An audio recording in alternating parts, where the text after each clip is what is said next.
My England debut was it was quite something. Probably a day I'll never forget. It was it was a centenary game, England Wales. We had new kit on. We ran out, met the Royals, the two Princes.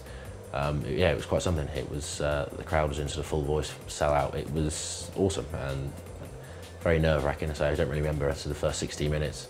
I came on, I think, with 20 to go, and thankfully I was sort of thrown straight into a scrum. So you basically you don't have to think, you just get on with sort of doing. Whereas I suppose if there was, you're in the middle of the field running about like a headless chicken, it's probably not the best. But it was thankfully straight into rugby, which was nice.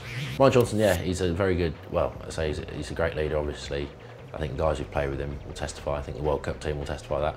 And, as a head coach, he's someone that commands respect and commands most of the players, and that's what he wants out of players.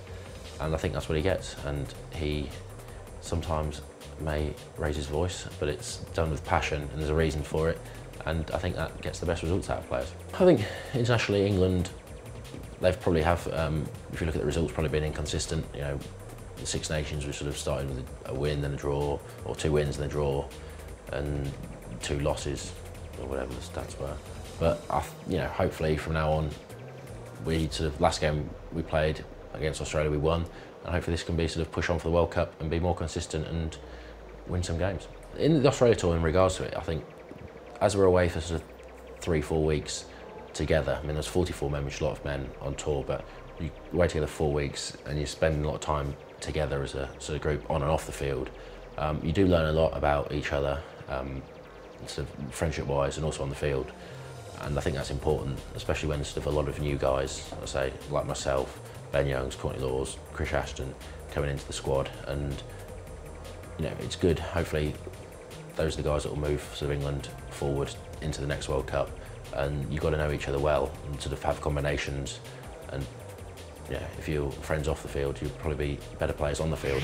I think it's massive to have experience in a squad, especially when you've got new guys in, because you're going to somewhere blind, basically, as a new guy. You don't know what's going on. Sometimes it's the first time you visited stadiums, played against players, against teams, and it's good to have experienced guys like Lewis Moody and people like that in the team who you can sort of talk to throughout the week, so you can get over your nerves. And also on the game day, they can, they lead the team out and they lead the sort of intensity, and you just be part of that and follow it.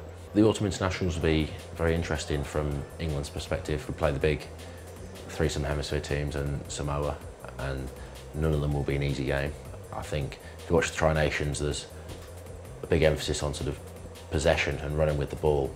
I think that's what England will learn how to sort of deal with, especially going into the World Cup. You need to play against the best. To beat the best, you need to play against the best. And I think you learn a lot of the Southern Hemisphere teams. They normally lead the way in sort of possession and sort of ball in hand skills, and I think playing against that, England have to raise their game, but also sort of stick to the traditional strengths of the English game, which is the set piece and the forward pack and everything else. It's definitely possible for England to reach a 3rd World Cup final. World Cups are, I think, I've never been to one, but you're led to believe they're sort of each game is sort of an individual game once you get out the group stages, and on a day anything can happen. You look at sort of previous teams, sort of favourites. New Zealand have, they've been turned over by France and other teams, and England have been lucky enough to turn over favourites, and even when they haven't been, I think that's the same this upcoming year. Anything can happen.